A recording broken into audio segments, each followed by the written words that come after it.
Let me first of all introduce my wonderful guest today, the infamous, shall I say, Gavin Presman, who I've known for a very long time and hold very dear. Gavin is a speaker, trainer, author, and coach. He delivers negotiation and influence training with his company Inspire at the How To Academy in London, as well as for Microsoft and other international businesses. He's also an innate health practitioner, which I want to talk more about in a moment, working with educators and pupils, and his chair of governors at Eden Primary. That's actually a massive, massive responsibility. And a free school he helped found. Sorry. You being shouted at. You know what's so amusing? They got Yasmin, Safi. Oh, come on, babe, you must be able to do it. They can't get it. She's supposed to be doing a singing class at 12. My little sister is doing a singing class at 12. I'm sure they'll work it out. They can't get on the Zoom call for their singing class, but they'll work it out. Good. But I would end by saying Gavin inspires and empowers sales leaders and teams to make a difference in their businesses, their communities, and their lives. What an accolade. So, I mean, first and foremost, how are you? I'm actually very good. You know, I was walking away, but one of my routines now is taking the dog for a walk, and I even sometimes go a little further than the local woods. But I was walking away from the local woods yesterday feeling so kind of inspired and so connected, and I'd had an incredible conversation with someone I hadn't spoken to for years, a local person. Really? Years. And then I'd met my neighbour who's really struggling, and had a conversation with her, and I felt so kind of, to be honest, I felt so good. Really? And I feel a little guilty sometimes for feeling so good, and also, let's be clear, I'm also feeling terrified and afraid and worried at times. So I'm vacillating between, you know, because my business is dead. You know, I've really got to think about what I do financially. You know, I've got a matter of weeks financially, but me and my wife went today to the Heath actually, and we went for sunrise, and we've done it a few times now. And last time we were there, we said, the first time, we looked at each other and went, we've never done this before. Yeah. Like, what are we? So for me, everything's changed. I've been this is the third week for me of isolation. So I've been in the house for 3 weeks. But I'm very positive about what I'm able to do for myself, for my community, for my family, and so I'm kind of thriving in amongst the chaos. Yeah, it's strange, isn't it? You know, I mean, I've got to be honest. I think this week for me has been quite a shitty week. Right. It's been certain, whereas previously I've been incredibly positive. And you know, felt very galvanized, very focused. You know, I could feel the kind of energy dripping down a bit, but this week it kind of hit me quite hard. You know, in particular, I'm kind of thinking about, you know, the direction of the business, not only in this, but out of this as well. But, you know, the positives for me, and I think you've touched on it, is the stuff that I'm doing that I never did before, which obviously brings us beautifully onto this subject. You know, and it was one of the reasons why I was so keen for us to be having this chat, because that something struck me the other week was that I felt very identityless, or rather I could feel that my identity was changing, because I was doing stuff that I was no longer doing the stuff I normally did. I was doing new stuff that I hadn't done before. And I was just like, well, what does that mean to me? Who am I now? And I suppose that really that, as I said, was one of the reasons why I so wanted to be talking to you, because as an expert in this area, I suppose I really wanted to get an understanding of first of all, kind of like what's going on and why, and then also maybe where can I take this to? Because there is something for me at the moment that in the horror of this situation, there is also the power of creation, right? And if we can start viewing it that way rather than the negative, and you're right, the backdrop with all of this is the horror, but we all have a choice of how we view it. And I wonder then if actually at the heart of that, looking at kind of the new habits we want, the new behaviors we want, the new beliefs that we want, suddenly that starts becoming something that interests me and empowers me rather than something that pulls me back. Do you agree? Yeah, well, I think it's really interesting because your sense, one of the articles I read last week, I talked about it in one of my videos, was about this understanding that probably what we experience is grief. Absolutely. We experience loss, and so your experience was very similar to mine. Maybe I'm a week ahead of you because I'm a week closer in isolation, but once I kind of got through all of those conversations with customers saying, we're not going to do any training for the next 3 months, and once I kind of also then got through the conversations of those people who had already booked and paid for stuff, kind of like we're furloughing loads of people, that kind of stuff. Once I got through them, and then I was just in my room here thinking, what am I going to do? The thing that I was missing more than anything was the identity piece, like because who I am is, what I'm about is, as you said, inspiring, empowering leaders, teams, getting people to make a difference in their lives, in their businesses. And so that was the thing I started to feel the loss of, like being with people, helping people, supporting people. So my reaction was like your reaction. I just do stuff, like put stuff on, like reach out to people, and it's been incredible for me because that's what I've done. I've done stuff, and next week I've got teams that I'm working with, charitable leadership teams I'm working with. I've learned a load of new stuff.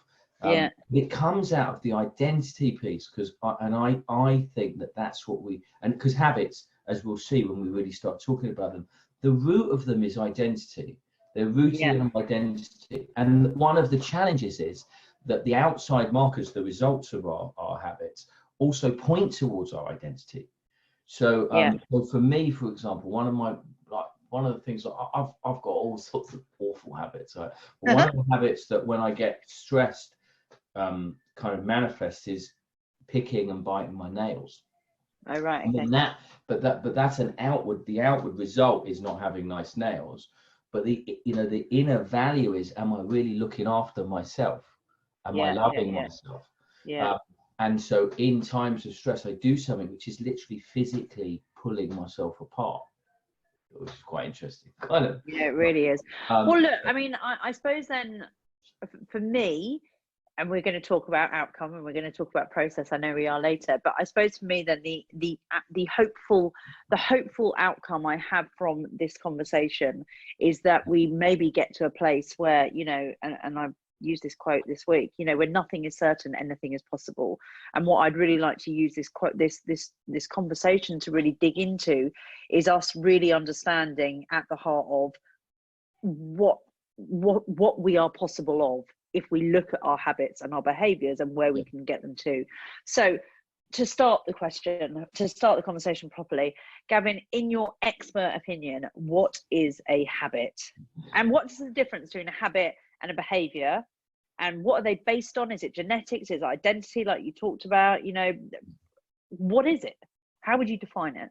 I mean, I'm standing on the shoulders of giants, so I'm somebody. Take it as your own. It's fine. But I mean, it's not mine. The research on behaviour has been going on for hundreds of years. Behaviourist Pavlov started looking at the behaviourists in Pavlov and Thorndike and that started looking in the early 1900s, studying animal behaviour to start looking at these habitual triggers. So the story of Pavlov's dogs. The idea that we have trained behaviour. And the behaviorists therefore said, well, they started scientifically understanding how habits are formed. And the book that really kind of got me into this was Thomas Duhigg's Power of Habit. And it's such a great book. And Thomas Duhigg's not a scientist. As many of the greatest writers aren't scientists. They're just writers. Thomas Duhigg is a New York Times journalist, and he was Uh-huh. sent to Iraq. He was sent to Iraq to be one of those embedded journalists with the American troops. And what he realized is that the US military are experts at creating habits. One of the Why? things, well, why? Because actually, if you want to entrain any organization, you need to create great habits in that organization. So one of the first things they had to do is teach everybody how to sleep with bombs around them. Yeah. I wondered where where that was going. Yeah. But But there was loads of stuff that he learned about habit. I mean, one of the stories I love from that book, I'll tell you this, I wouldn't intend to, but it's such a great story. He tells the story about a region where there was a lot of riots going on. So one of the problems with the American occupation there was that what they'd do is they'd go and raid a house to look for a terrorist. yeah. They'd shoot somebody. That was bad enough, right? They've killed one person, but then that evening there'd be a riot outside in the local square.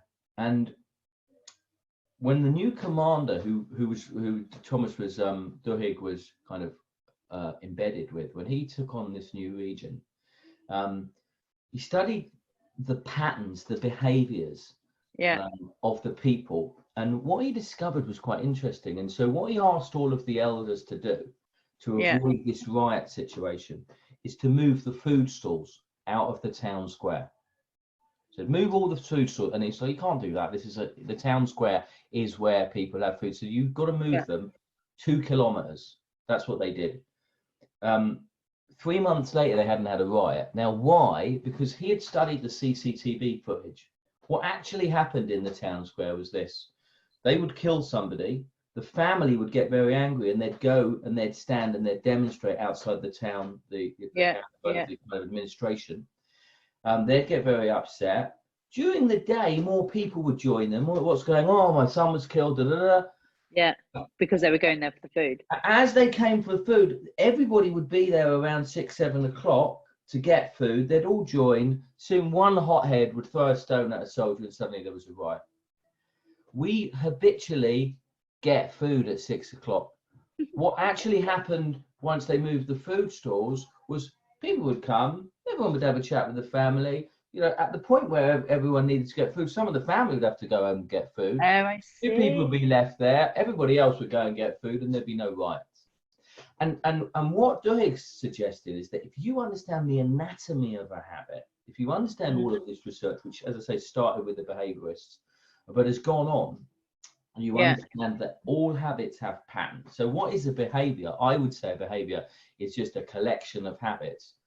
Yeah. But people think that's your identity. That's not your identity. It comes from your identity. Your identity is much deeper. A collection of habits will become your behaviors. And the interesting thing is they will then become what people think you are. Your behaviors will become what people think, but they're not what you are. They're absolutely not what you are. I mean, this is very interesting, isn't it? Because I think a lot of the time as well, and this, again, I come back to this place of why this time is so interesting. Because I think most of the time we move at such speed, we are buffeted around from pillar to post, and we're in reaction mode or action mode, right? And much of the time we're not thinking about the actions that we're doing, and they may or may not feel right to us, right? Because what we haven't done is we haven't done that kind of audit of understanding our identity, who we are, our values, and therefore acting in accordance with that, which is why sometimes our habits may or may not feel good to us. Yeah, they may or may not serve us.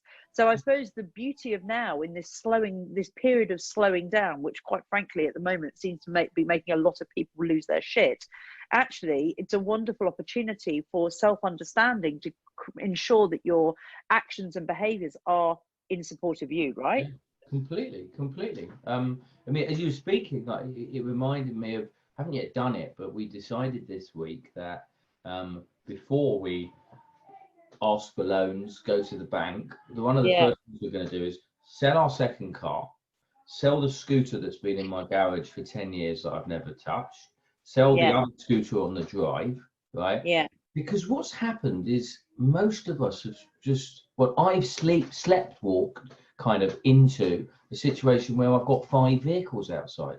I mean, Absolutely. I can't drive 5 vehicles. I think I might have 6. But like it's ridiculous. So I'm delighted that that I might. I mean, I still have 3 at the end of this whole thing, but which is probably too much still, right? Yeah. But I think we're now being asked to kind of check what's going on. Isn't that a wonderful way of actually looking at this situation? Suddenly that puts me in a position of power and control. I've actually been sleepwalking, thus, as we all have, right? We've slept. We could all be accused of sleepwalking through our lives, and this gives us that opportunity for audit, for analysis, and to decide on where to go. But interestingly, and I want to talk a bit more about kind of how we form new habits, etc. I suppose the big thing that keeps coming up and people keep talking about, oh, we're going into a new world. Oh, it's all going to be different when we come out of this. I mean, what's your opinion on that? Because my personal opinion, if we go back to your place, that in my opinion, as I know, I'm pretty sure you agree, a habit is a frictionless and easy behavior. It's doing things the easiest way, repeatedly. Are we not just going to go back to the norm, right? I suppose it depends. I suppose it depends how long we're locked down for, really. I mean, in that sense, let's hope we're locked down for a long time. Because if we're locked down for a long time, we will have a chance to really put some long-term habits into place. Well, talk to me a bit about that then. So, if we're saying about these habits or new behaviors, how long does it take? How does one change them, and how long does it take to embed those things? Well, we should come back to how long it's going to take for a while. First, we should look at what the anatomy of a habit is. So, what is okay? Brilliant. Yeah, let's do that. So, kind of, and this is what Duhigg sort of did quite well. He suggested, again, using other people's work, that a habit. And I like to think of it as it has 2 stages, as a problem and it has a solution. The problem stage is he called it cue and craving. So for every habit, there's a cue. There's something that reminds you. So when I was a smoker, I still, every time I see a cigarette, have that craving. It does. I don't think it will ever go away from me. It's really, really weird. I get the smell. I just smell a little bit. My daughter smokes now, and I kind of get the smell, and I almost kind of want a cigarette. Right? Really? What am I? So there's a start now.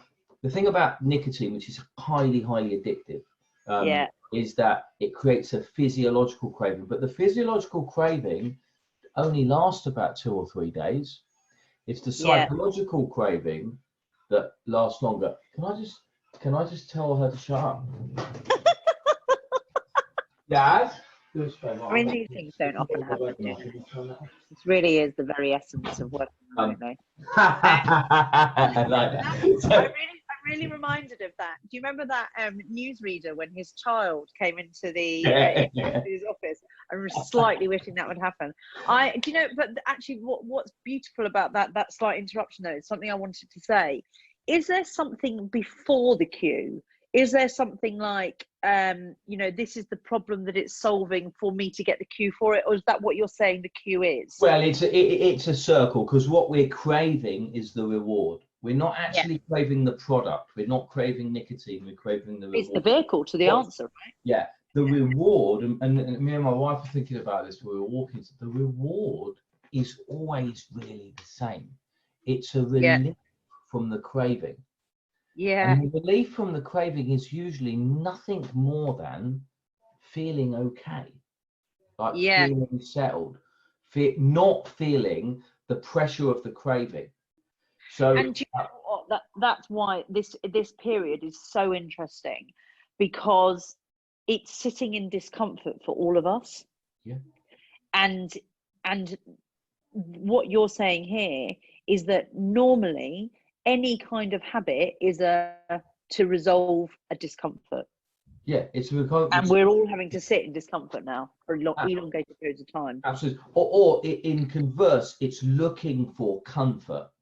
So some of them are relieving. So, for example, my addiction to running comes from an addiction to the drugs that I get as a result of them, and that's my reward. And so if I see my shoes laid out in the morning, Yeah. I start craving that feeling when I come back. Yeah. That's what I'm craving. I'm craving the feeling when I come back. I'm craving the sight of Ali Pali. That's what I'm craving. It's the reward I'm craving. And the response bit, so the solution phase is, so it's a response and a reward. So it goes cue, craving, response, reward. And it's kind of like a cycle. We get rewarded. The response being the action, or? Yeah, the response being the thing that we do, the kind of the meat of the habit, I suppose, what we actually do. The response is always the result of a craving, which is usually the result of a cue. Craving is very often psychological. We're craving a feeling that we will get as a result of the action. And the challenge, I suppose, is, for anyone, and I know that, and I'd like to talk to you about actually the inverse of that at some point as well, how you can actually break habits. Because, the challenge often is that thought that is coming up isn't always real, but we're so used to listening to these thoughts and thinking, I've got to act on it now in order to take away this discomfort, or whatever that process might be.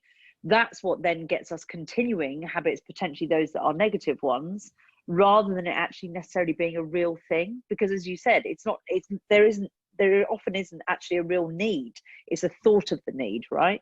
Yeah, absolutely. And it becomes automatic for most of us. Most of our habits become, we'll talk about how it becomes automatic in a bit, but once it becomes automatic, it's not like we're thinking, oh, if I do this, I'll get this. I mean, my nail biting, I feel anxious. I want to feel not anxious. I actually know, by the way, that if I know deep down that if I get rid of a piece of skin from the side of my thing, a dry piece of skin, and it's a really satisfying feeling, just going like that. I feel satisfied. I no longer care that my team's 2-0 down, because I often get like, there's two places that I pick and bite most. It's in the car when I'm stressed about where I'm getting to, stressed about. I'm watching football.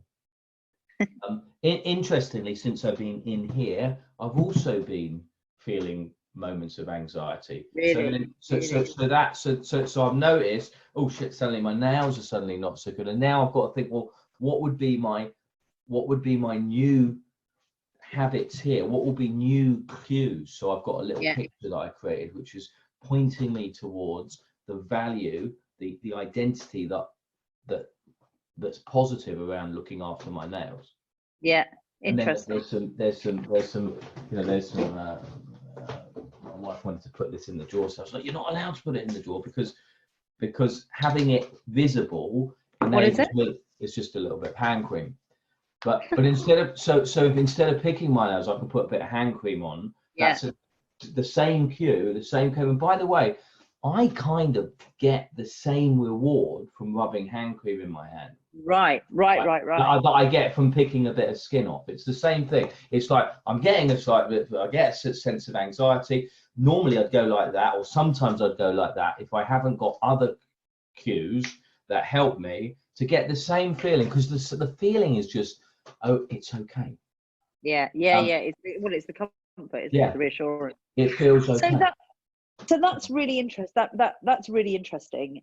Do we then? Is this, is it now a valuable time then to talk about the difference between, rather than focusing on that outcome, bringing this back to understanding what the need is that you're trying to answer, and then looking at different behaviors to help you feel a similar thing? Yeah. So James Clear is the guy that wrote Atomic Habits, and he's someone definitely to follow. Like because he puts on loads of great content, but he's another person who's he's an expert because he just studies everything that's out there. And the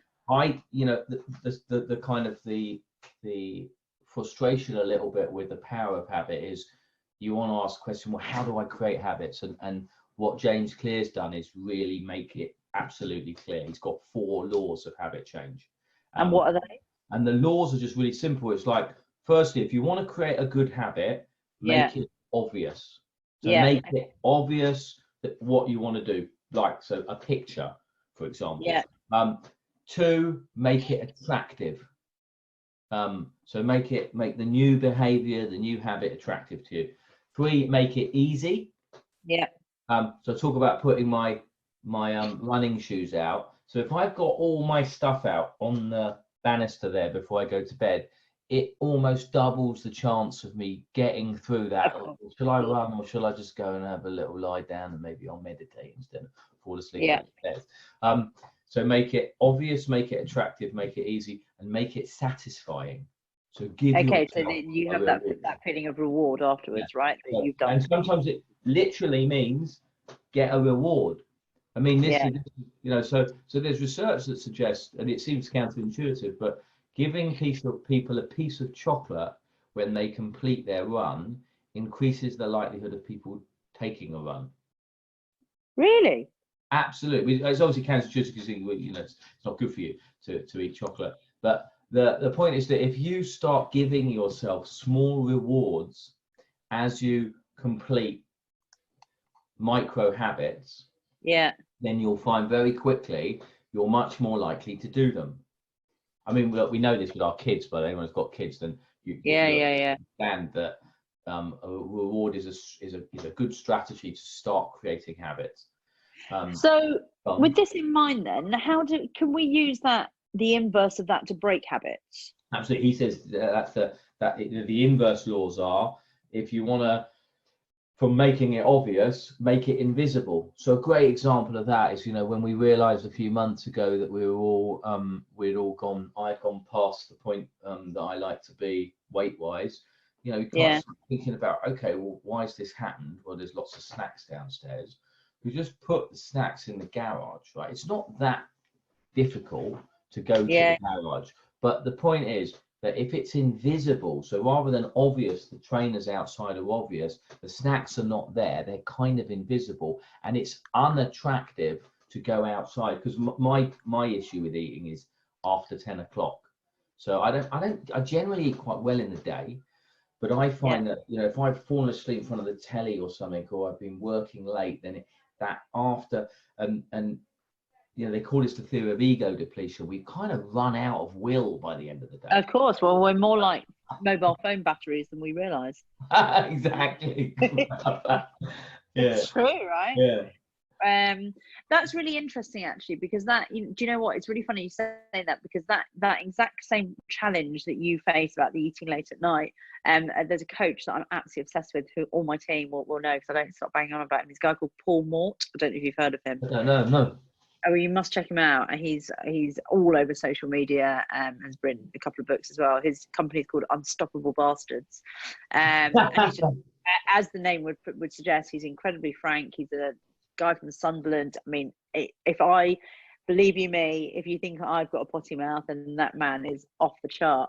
But, you know, he was saying about that, you know, one of the challenges that he had was around eating late, and be really good throughout the day, and then late at night, he'd lose his shit. And he did exactly the same, the invisible piece. He just put all the food out in the garage so he couldn't get to it. But, and this is where I think this is where I'd like your opinion on this, you know, I also believe with habits, be the well, particularly obviously ones that we're trying to break, you know, you have to then replace it with something else, right? Is that replacing it with a new habit, and the habit that you choose, something that's more positive? Or is it literally just kind of, I suppose it's, for the time being, it's filling the time until it becomes a habit? Is that right? Yeah, and look, if you've got habitual bits of behavior that you've programmed into you, so what we understand about behavior is that once you do it a few times, it starts becoming automatic. I say a few times.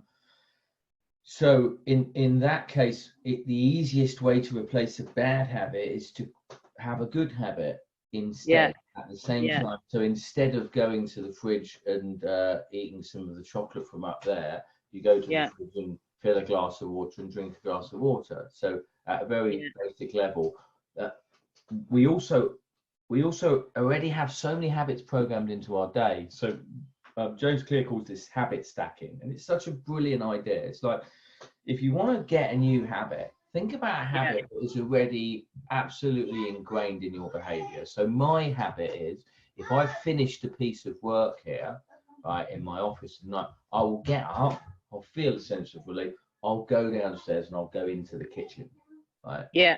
I'll always do that. I mean, I pretty much do that whenever I come home, I'll go into the kitchen. So if I've got a habit to go into the kitchen, what habit could I stack on top of that that's healthy? Lovely. Other than opening the thing and eating something, or opening the fridge and eating something else, which is what I'm doing right now. So then if the habit becomes, when I late at night go downstairs, I will get a glass of water, drink it first. Yeah. Then by the time I've done that, I'm on to the next thing. Yeah. It feels like that's really interesting, isn't it? That's really interesting. Yeah. Now, what were the 5 S's that we were talking about? How do they fit into this? Well, yeah. So having read, so for me, like, I'm always just going around magpieing ideas and helping, you know, the people I work with apply them. Yeah. So the 5 S's are very simple. The first thing is what we just talked about, stacking. Actually, the first one is slicing. So slicing is a very simple idea that if you want to create a habit, create it micro habits. Take it one step at a time. My dad used to talk about, you know, in terms of salami slicing. He said, if you want to eat salami, you're never going to eat it whole. And that this kind of applies to everything. But Dad hasn't met me, just to say. No, really. I don't eat salami, right? So I'm a vegetarian. So I literally kind of didn't know what he's talking about. He said you have to slice it very thin for it to be more attractive. And that it kind of applies to any task, doesn't it? But when it comes to habits, what James Clear suggests is, you know, if you want to go out running and you want to run 5K, commit to running 100 meters first. Get that bit sorted. Literally going to the gym just for 5 minutes is better than not going to the gym at all. And what you'll normally find is once you start, you might do a little bit more. But slicing your habits into very small, easy to produce results for you helps. Okay. The second is stacking, putting them next to things that you're already doing that are healthy. So or things that you already, you know, if you're brushing your teeth, then floss after you brush your teeth in the morning, for example. You want to start, makes sense. The third one is stating, and this is really interesting. So stating is, it seems the research suggests that it's the one thing that you can do that will have more impact than pretty much anything else. What do we mean by stating? That's being committed to doing it. No, it's saying it out loud in a particular way. So there's what that, you know, the science suggests there's something called the implementation intention formula. What is that? It's basically saying, when this happens, I will do this. So when I get up in the morning, I will go for a run, right? Saying that out loud, and in my experience, saying it out loud and sharing it. Now, it does depend the kind of person you are, because it all comes down to values. One of the reasons I eat late at night is because no one's around, right? I'm really interested in how people see me. You know, I'm full of that. So I don't really eat badly in front of anybody. You know, I tend to eat badly. So, but that's because of my identity as a person is kind of being healthy, right? So So if I say to my family, I'm going to do this, I'm likely to do it. So, you know, when I started this isolation, I thought, let's make some videos and put them on LinkedIn. And then I thought, oh, I actually want to do this every day. I want to turn this into a habit. So then I said, I'm going to do this every day for the next 21 days. And I said it in public on a video. And that like, I'm locked in. I'm the kind of person that I'm now locked into doing them. I'm on day 16. And there were some nights, the other night, you know, I'd finished editing some work in here and it was 11 o'clock. I really didn't feel like doing it, but I had stated I'd used that implementation formula. Before I go to bed, I will have posted a video to LinkedIn. So I got on with it. Do you know what? It's really interesting, actually, because I know a friend of mine who stopped drinking 2.5 years ago. And she said, actually, the most powerful thing that she did in that process was putting it out on Facebook that she was doing it. Because once she'd done that, she was committed to it. And isn't there something, I'm sure I heard a stat that it was if you do state something, you are 7 times, I think number 7, you are 7 times more likely to follow through on it. I think I'm sure there was a factor like something. There's a bit of research they did at UCL, which is kind of one of those studies where they studied lots of other studies, and they suggested, this is the single most powerful thing that you can do over, interestingly, motivation and over reward. So really when they were getting people to do exercise, they had some different control groups. One group, they said, they gave a motivational talk. So motivation speaking, this is why you should be healthy. The next, they gave motivational talk and lots of information about why you should exercise. So you'd think, I think the third, that they think they gave a group where they'd get a voucher as well, so they get a reward. But the thing that moved the bar more was just teaching people to use the implementation intention formula.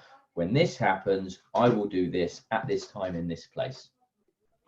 Okay, so look, I think that I feel like we're in a good place, right? I feel like that what we've discussed so far has been about understanding a little bit better what a habit is, the importance of it, the importance of identity within that process. I suppose what I'm really interested in as well, and agree or disagree with me, is us really understanding, taking this opportunity as not a moment to take stock, to think about where we want our identity to go to, possibly, right? Bear with me whilst I go through this. I was talking to Kirsty Hulse last week, and we were talking about different ways of getting through this time, right? And she said that one of them was to think about think about afterwards, think about hopefully 2-3 months after now, and to and be in this period of, and thinking about the light at the end of the tunnel, as it were, and to then work back from that and what has got us there. Now, what I really like about that is that kind of slightly plays into me, the whole thing of like, right, going towards a target. So I've got my goal. What I become very cognizant of is what are the behaviors, what are the habits that are going to get me there. And that then, rather than an outcome, which is simply a moment in time, I start becoming that person who lives out that outcome. Are you with me on this? Does this kind of make sense? Yeah. And I suppose, why that's so powerful for me, and to kind of share something quite personal with you, I think that when I left media and was signed off with stress, and then obviously consequently started creating Push, my identity was so formed when I was in media, and to come and create something different, so wholly different, I really felt like I lost my identity. And it was actually only in 2 or 3 years time, as the business started building up and we became more successful, that and I had new behaviors that I had created, and new habits and a new way of working, that I felt more confident in the person that I was now and the identity that I was.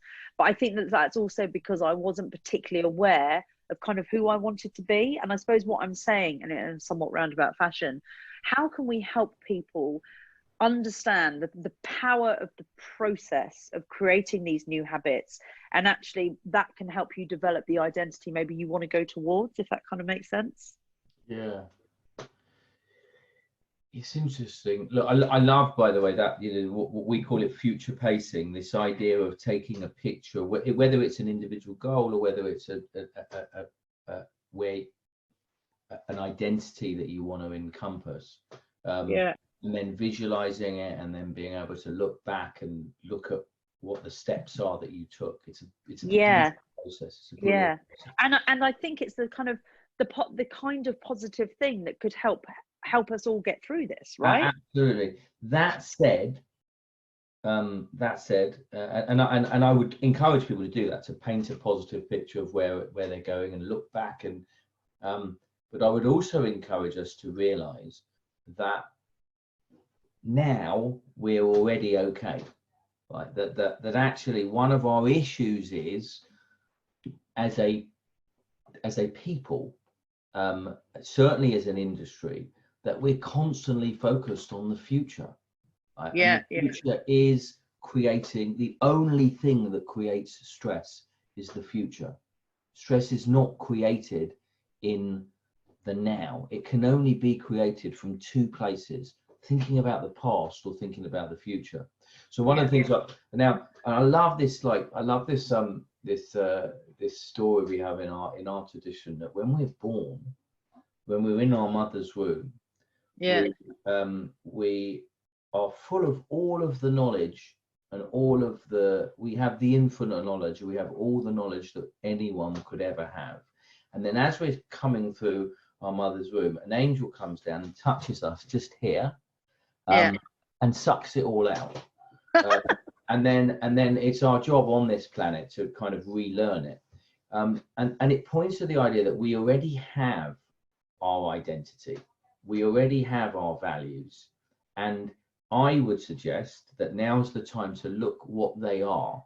And then I'll go from the values, because you see, the outcome-based approach, and Claire talks about this, what he calls about the outcome-based approach. I call it the outside-in approach. So the outside-in approach is to say, what's the thing I want? How am I going to get there? And to a certain extent, so we focus on the results, and then we say, what behaviors are going to get us there? What James Clear says is the values-based approach says, what are my values and what are the behaviors that will fit that values, and then the results will follow. And so my suggestion is, so what are my values, and therefore what are the behaviors that suit the values? Like, so if I've got a value of looking after myself and having a healthy body, then the behavior of pulling my nails apart doesn't really suit that. So my values are looking after myself, and therefore the behavior, so that the habits I'm building are around the values, not around the outcomes. They're values-based behaviors. Now, but what if they're not? What if our outcomes, our desired outcomes, aren't congruent with those values? Or are we saying that we don't do anything that isn't? Well, look, if our desired outcomes aren't congruent with their values, look, then we will constantly be in stress. Yeah, right. Absolutely. So we're going to constantly. But the most important thing is to be clear about what the values are and to work from the values. And that's why right now we can really spend time focusing on those, because when you sit on your own, as many people are forced to be doing. I mean, I'm kind of lucky. I've got loads of people out there. They're distracting me slightly. I mean, on Sunday, and I'd invite people, like, you've got to think, we've all got to think about. So on Sunday, I'm going to do a 4-hour retreat where I'm not going to speak to anyone. It's only 4 hours, right? But spend some time doing the stuff that you've always wanted to do. And I've wanted to spend more time in retreat, but I'm always working.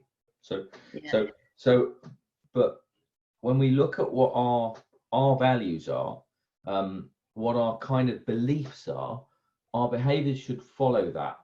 But that's not to say we shouldn't therefore think about what tools we can use.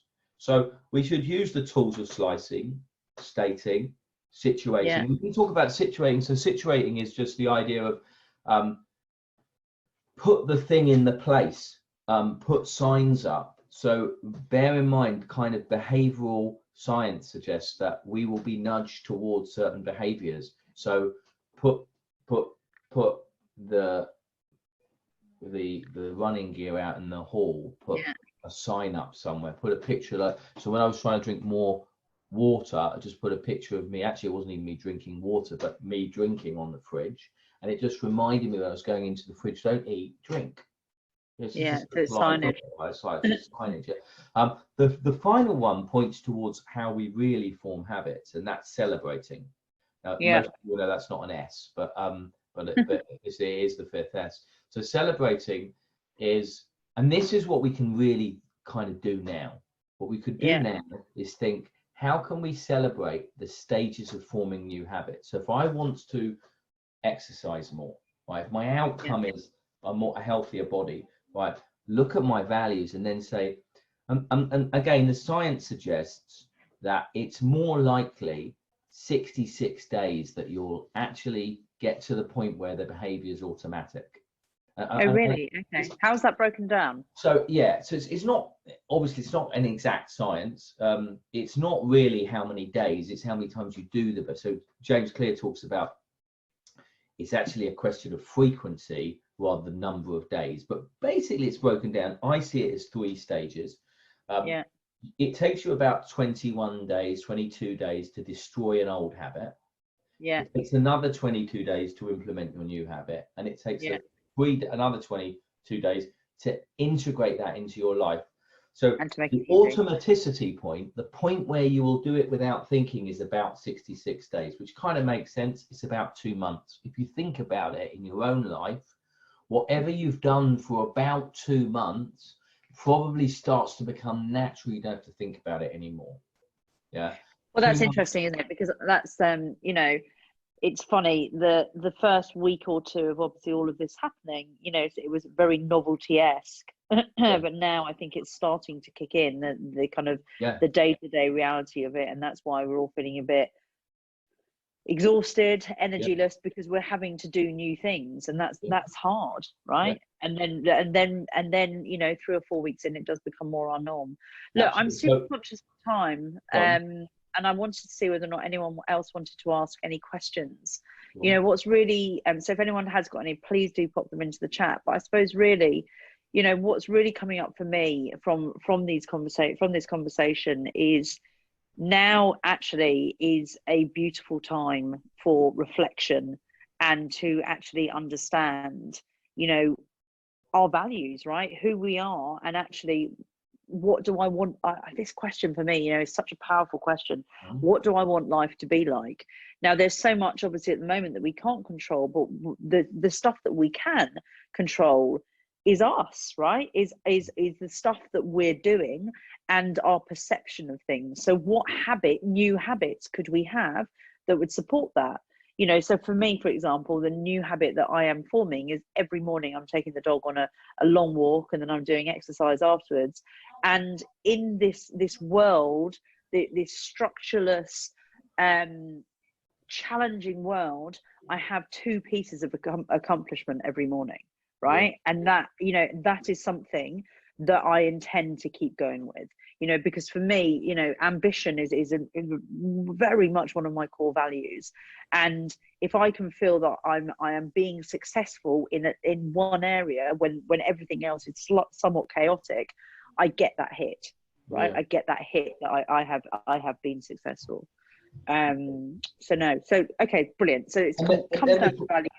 And if you're doing that, you know, my suggestion is get your diary out and then look at 3 weeks, 22 days from now. And if you do it for 20 days, celebrate it, because you destroyed the old habit.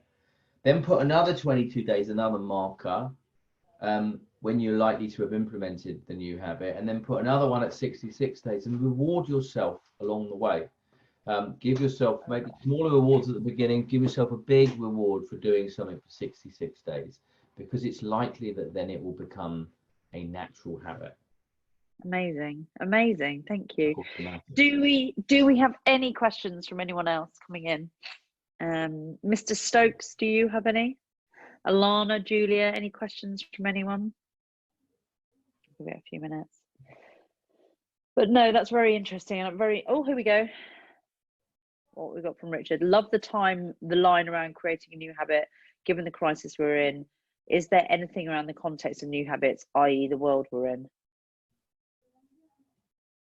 Love the timeline around creating a new habit, given the crisis we're in. Is there anything around the context of new habits, i.e. the world we're in? I'm not sure what that means. Am I reading that wrong? No. When things are harder, do we get to new habits faster? There you go. Yeah, I suspect, Richard, we do. I suspect that when, or vice versa.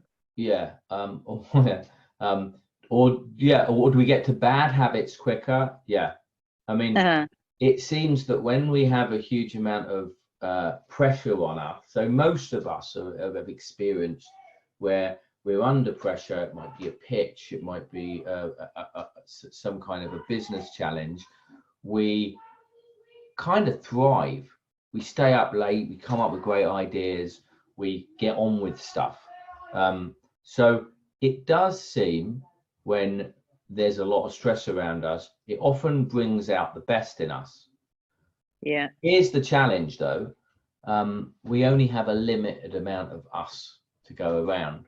It brings out the best in us, and then once we've handed the pitch in, we start being an arse to our wife, or to the people around us, because we forget that we've used up all of the energy that so we need to, in this time, really make sure we replenish. So if we want to create good habits and not create lots of bad habits, we need to do, I mean, you suggested it. I feel desperately sorry for anyone who doesn't have a dog. I know people have been going out and getting them.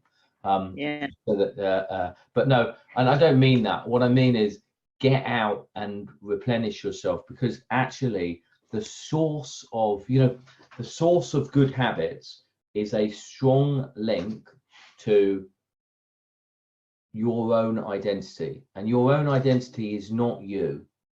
Your own identity is your connection to something larger. So it's no mistake that the 12 steps start with, and I don't know if everyone knows about that. I know a lot about the 12 steps. The 12 steps, the first step is accept that you're in a system where there's something bigger than you. Like, so we are in a much bigger system, and we are part of that system. And for me, I'm not a hugely religious person, but when I go out in nature, I realize that there's something much more than me that's driving this thing. Yeah, and you know what? That's very interesting, isn't it? And I know you and I discussed this very briefly yesterday, but I do fear that one habit, and potentially it will just go because the discomfort won't be there. But one habit that I fear could happen out of this is that it will produce a lot of people drinking a lot more. Because people are using alcohol at the end of the day to change zones, to satisfy that discomfort, to, provide that relief, or, the stepping out of the real world. And I wonder if we are in this situation for numbers of weeks, that in itself become a new habit, the daily glass of wine or however much, that frightens me. But yeah, I mean, if you're in the world of drinkers, then people are drinking more. In the world of yoga, people are doing more yoga. In the world of kirtan, so in the world of kirtan, kirtan is singing of devotional songs, right? And I loved kirtan. So it's like what Hare Krishnas do, right? There's one person sings a verse and the other person sings back, and it's always done live. It's that you wouldn't do kirtan without a group of people. But in the kirtan world, more people are doing kirtan now than ever before. More people are singing, because the great stars of kirtan are putting on free, isn't it? Yeah, it is great, isn't it? Kirtan. So yesterday ran Krishna Das did a thing. I didn't stay awake, but Javani Harrison's doing one every night. And so here's the thing, right? And you think it's even impossible to do, but it isn't. And so we need to look at what are those things that have really made us feel connected back to the source. Do you know what? And I love that. I love that because, for me, I've touched on exercise. Exercise for me, be that walking and specifically, getting outside and walking or doing some form of exercise. I'm doing more of it because I need more of it right now. I'm doing more work in personal development because I need more of it right now. And so what I love about that is, and as you were talking about kirtan and you were talking about walking outside, whatever that thing is, it comes back to exactly what you were saying, the finding the thing that is your identity and doing more of that to provide that source of comfort. And finding the thing that brings you back to now, because ultimately all of our stress and concerns, and that's why I take a little bit of disagreement with people who say focus too much on the future. The future, like I think I said to you earlier, if you want to make God laugh, tell him your plans, right? The future is really uncertain now, but it always has been uncertain. Well, the only thing that's certain is the present, the moment that we're in right now. And it's really difficult for us to get our head around that, and particularly in this kind of situation. Well, and arguably, has this situation not just taught us what a joke making plans is? Yeah. You know, worrying what japes worrying about the future, when quite literally anything can happen. If this situation has not taught us the importance of presence, being present, then I don't know what the hell has. Listen, I'm super conscious of time. Thank you. I have loved this chat, and I really hope that other people have enjoyed it as much as I have. You know, and it's the kind of thing that I think we've covered some really important points, and hopefully you know, some really good insights. Good. Richard Stokes loved it. Thank you, Rich. Let's go to Kirtan together, all of us, one day when you know, when it all finishes.